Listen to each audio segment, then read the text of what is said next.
आजकल की जो लड़ाई लड़ी जा रही है, ना तो बंदूकों से मारा जा रहा है, ना ही तोपों से मारा जा रहा है। दूसरी कंट्री एक कंट्री का बॉर्डर भी क्रॉस नहीं कर रही है, लेकिन फिर भी उसके डिफेंस सिस्टम को तोड़ने में कामयाब हो रही है। क्यों? क्योंकि टेक्नोलॉजी एडवांस्ड हो रही है।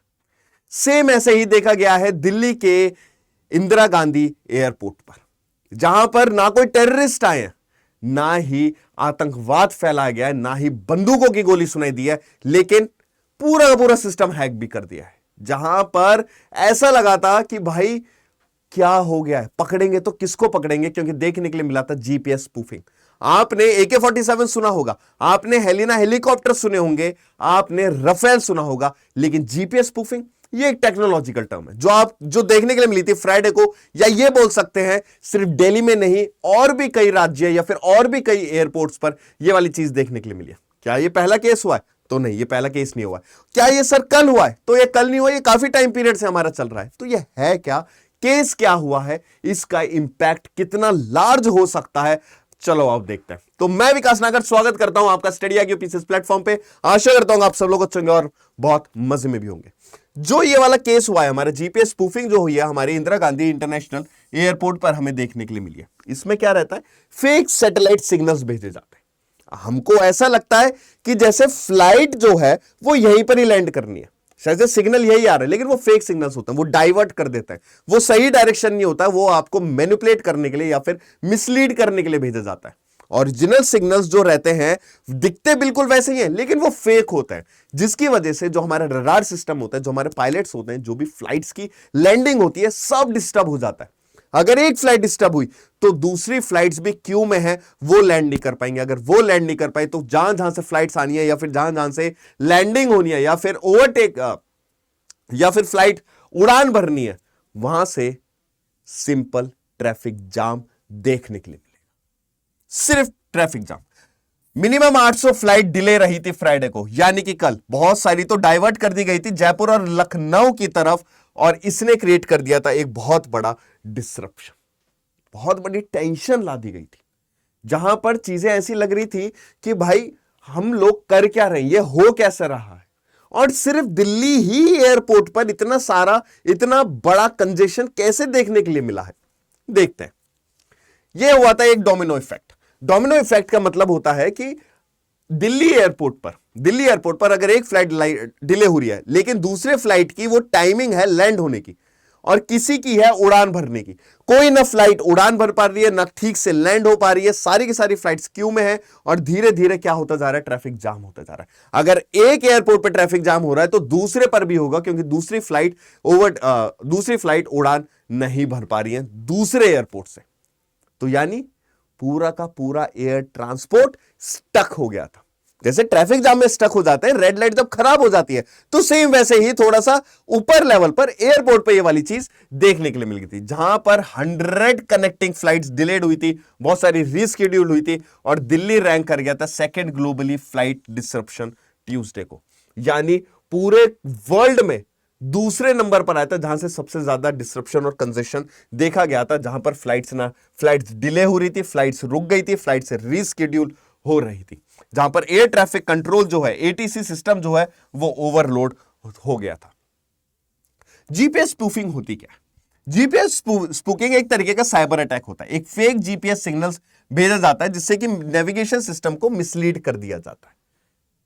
जैसे अगर आपका कोई फोन है, ठीक है, आपका कोई फोन है, जीपीएस आप हो दिल्ली में, लेकिन जीपीएस स्पूफिंग की टेक्नोलॉजी यूज करके ऐसा लगेगा हमको कि भाई आपका फोन ना चंडीगढ़ है, सिग्नल्स को ट्रांसमिट कर देना, सैटेलाइट से आए हुए सिग्नल्स को फेक दिखा देना। तो इस सारी की सारी चीजें देखी गई थी। ये होता है जीपीएस को स्पूफ कर देना, यानी जीपीएस सिस्टम या फिर जो सैटेलाइट्स आ रही हैं उनको मिसलीड कर देना, वो फेक में दिखा देना, जहां पर पायलट को ये वाली चीज लगेगी कि ये डायरेक्शन जो मेरे पास आए या फिर जो कोऑर्डिनेट्स मेरे पास आए वो बिल्कुल सही कोऑर्डिनेट्स है, लेकिन वो सही कोऑर्डिनेट्स नहीं होंगे, वो फेक कोऑर्डिनेट्स होंगे।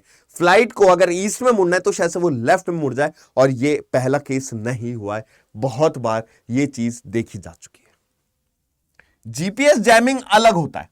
जीपीएस स्पूफिंग में क्या रहता है, सिग्नल्स आपको मिलेंगे, लेकिन फेक सिग्नल्स आपको मिलेंगे। लेकिन जैमिंग में क्या रहता है कि सिग्नल्स को ब्लॉक ही कर दिया जाता है। फेकनेस तो बहुत दूर की बात है कि जो भी सिग्नल आ रहे होंगे उन सिग्नल को प्रॉपर तरीके से ब्लॉक कर दिया जाता है, वो होता है जीपीएस जैमिंग। और स्पूफिंग होता है कि कैसे एक सिग्नल को फेकनेस में कन्वर्ट करके किसी को मिसलीड करना या फिर सिचुएशन को डिसरप्ट कर देना, वो वाली चीज देखी गई थी।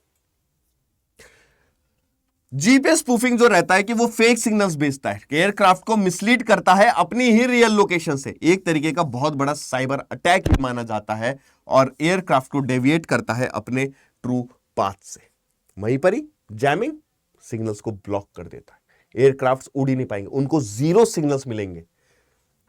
दिल्ली एयरपोर्ट इतना वल्नरेबल क्यों हुआ? अब ये जो आईएलएस है, आईएलएस क्या चीज है? आईएलएस क्या है? Instrument landing system. अब क्या हुआ था कि जो दिल्ली एयरपोर्ट है, दिल्ली एयरपोर्ट का इंस्ट्रूमेंट लैंडिंग सिस्टम को अपडेट पे डाल दिया गया था। और जब अपडेट पे डाला गया था तो जो पायलट्स थे जो लैंड कर रहे थे उस दौरान में दिल्ली रनवे पर, उनको सैटेलाइट्स पर डिपेंड करना पड़ा। अब जब सैटेलाइट्स पे डिपेंड करना पड़ा तो फिर सैटेलाइट से कोई ना कोई सिग्नल्स आएंगे जो उनको कोऑर्डिनेट करेंगे। अब जो उनको कोऑर्डिनेट कर रहे थे वो मिल गए थे उनको फेक, और वो फेक पर जब वो रिलाई कर रहे तो फिर उनका डायरेक्शंस काफी चेंज हुए थे, जिसकी वजह से जो उनके कोऑर्डिनेट्स थे बार बार फ्लक्चुएट कर रहे थे। उनको नहीं समझ में आ रहा था कि सही कोऑर्डिनेट से हम लोग ये सही कोऑर्डिनेट है या नहीं है। वो बार बार रडार पर अपने सिग्नल्स भी भेज रहे थे, ट्रैफिक कंट्रोल से भी पूछ रहे थे चीजें, लेकिन सिस्टम उस दौरान में हैंग हो गया था। पायलट्स को नहीं पता लग रहा था, वो फ्लाइट्स को लैंड करने में डर रहे थे। बाकी फ्लाइट्स नहीं कर पा रही थी लैंड क्योंकि वो क्यू में थी, लाइन में थी, कतार में थी, वो वाली चीज है। और ये वाली चीज इसलिए सबसे ज्यादा दिल्ली एयरपोर्ट पर देखने के लिए मिली थी क्योंकि उस दौरान में इंस्ट्रूमेंट लैंडिंग सिस्टम अपग्रेड पे डाल दिया गया था, अपडेट पे डाल दिया गया था और इसका यूज नहीं हो पा रहा था, जिसकी वजह से दिल्ली एयरपोर्ट ज्यादा वल्नरेबल बन गया था जीपीएस स्पूफिंग के रडार पे। फ्लाइट पे क्या इंपैक्ट पड़ा? ओवर 1550 फ्लाइट जो हैं, ओवर 1550 फ्लाइट जो हैं आईजीआई एयरपोर्ट पे बहुत ही हाईली डिपेंडेंट होना पड़ा उनको नेविगेशन सिस्टम पे, और ये फ्लाइट्स डिले हो गई थी। डिले देखने को मिला, मिड एयर कंफ्यूजन मिली, जहां पे पायलट्स, एयरपोर्ट्स, पायलट, फ्लाइट्स किसी को नहीं समझ में आ रहा था कि कहां पर जाना है हमको। एयर ट्रैफिक कंजेशन देखने के लिए मिला था, जहां पर सारी की सारी फ्लाइट्स हवा में खड़ी थी। सिर्फ पैसेंजर्स काफी परेशान हुए थे, फ्यूल्स काफी वेस्ट हुआ था, और उसके बाद नेशन वाइड ये डिले देखने के लिए मिला था। चाहे आप लखनऊ एयरपोर्ट ले लो, चाहे आप जयपुर एयरपोर्ट ले लो, चाहे आप दिल्ली एयरपोर्ट ले लो, हर जगह ट्रैफिक का, फ्लाइट्स का जो ट्रैफिक था उसका कंजेशन देखने के लिए मिला था और डिस्टर्ब हुई चीजें। पैसेंजर्स इतने परेशान हो गए थे, किसको क्या इमरजेंसी पड़ रही है, उस दौरान में सब स्टक। डीजीसीए और गवर्नमेंट का क्या रिस्पॉन्स है? तुरंत ही इंक्वायरी बिठा दी गई है डीजीसीए द्वारा, जहां पर इस चीज की छानबीन हो रही है कि ऐसा ये वाली चीज कैसे हुई है। और ये वाला जो केस है ये नॉर्थ इंडिया में देखा गया है भरपूर मात्रा में, जहां पे सिक्योरिटी के ऑडिट करवाने के लिए बोला गया है और आईएलएस सिस्टम को रिस्टोर करने के लिए बोला गया है, और जो टेम्पररी मेजर्स होते हैं सिस्टम को, सैटेलाइट्स को इंप्रूव करने के लिए। और कोशिश भी ये की जानी चाहिए कि कभी कभार पायलट्स मैनुअली भी सिस्टम को कंट्रोल करना सीखे। ग्लोबल राइज 465 स्पूफिंग इंसिडेंट्स देखे जा चुके हैं इंडिया पाकिस्तान बॉर्डर पर। अगर हम लोग नोट करेंगे नवंबर 2023 से लेकर 2025 तक 4.3 लाख ग्लोबली पूरे वर्ल्ड में इंसिडेंट हुए हैं, 224, और वो भी किससे रिलेटेड? जहां 62% से बढ़कर 2023 में 62% और 2024 में जो भी केसेस हुए हैं यानी 62% का राइज देखने के लिए मिला, और वो भी किसमें? जीपीएस स्पूफिंग में, जहां पे फेक सिग्नल्स भेजे गए हैं सिर्फ। कंफ्लिक्ट जोन सबसे ज्यादा क्या है? Ukraine, Middle East, Caucasus heavily affect हुए हैं।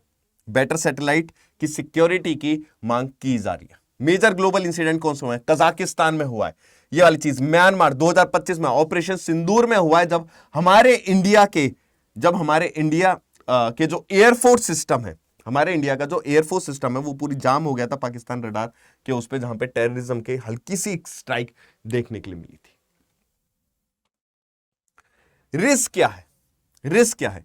एयरक्राफ्ट जो है of course lose potential accuracy, accuracy उनको नहीं मिल पाती है, पोटेंशियल खो देते हैं, जहां पर मिड एयर कोलिजन होने के चांसेस रहते हैं कि मान लो ये वाले कोऑर्डिनेट जो हैं ये किसी फ्लाइट के आने वाला और इस वाले फ्लाइट को कोई फेक कोऑर्डिनेट्स मिल गए और कोलाइड होने के कितने चांसेस मिलेंगे, यानी कि पैसेंजर्स की डेथ।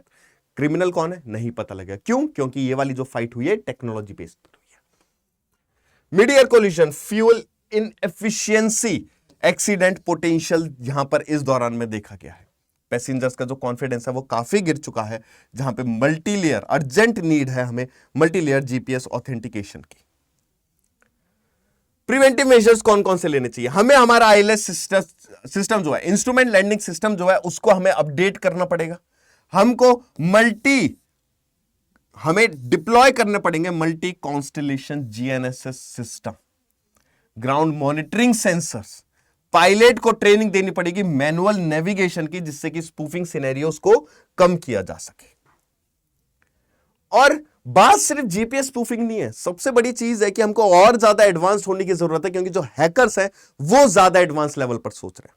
वो उन्होंने अपना हैक निकाल लिया, किस तरीके से हम लोग बिना पकड़े हुए दूसरी कंट्री के बॉर्डर पे या उसकी सिक्योरिटी को या उसके डिफेंस को तोड़ सकते हैं। फ्लाइट्स में क्या ही गोली मारेंगे, उसके सिस्टम को हैक कर दो। अगर एक सिस्टम हैक हो गया, आपको पता है कि कंप्यूटर का जमाना, टेक्नोलॉजी का जमाना, रोबोट्स का जमाना है, चीजें बहुत नेगेटिव जाएंगी, चीजें बहुत वल्नरेबल हो जाएंगी। बैठे बैठे कहीं पर भी किसी को भी कंट्रोल करना बहुत इजी हो जाएगा। तो इसलिए भारत को अपने डिफेंस सिस्टम ना कि सिर्फ आर्मी, एयरफोर्स और नेवी में स्ट्रांग करना पड़ेगा, बल्कि टेक्नोलॉजी बेस में भी स्ट्रांग होना उसको पड़ेगा, जिससे कि वो एक लीडिंग एग्जांपल बन सके। आपकी क्या राय है कि ये एक साजिश है या सोची समझी चाल चली गई है इस चीज को लाने के लिए, इस जीपीएस स्पूफिंग के दिमाग में डालने के लिए और लोगों में डर बिठाने के लिए? अपनी राय कमेंट सेक्शन में जरूर डालें। Till then take care, bye bye and see you soon.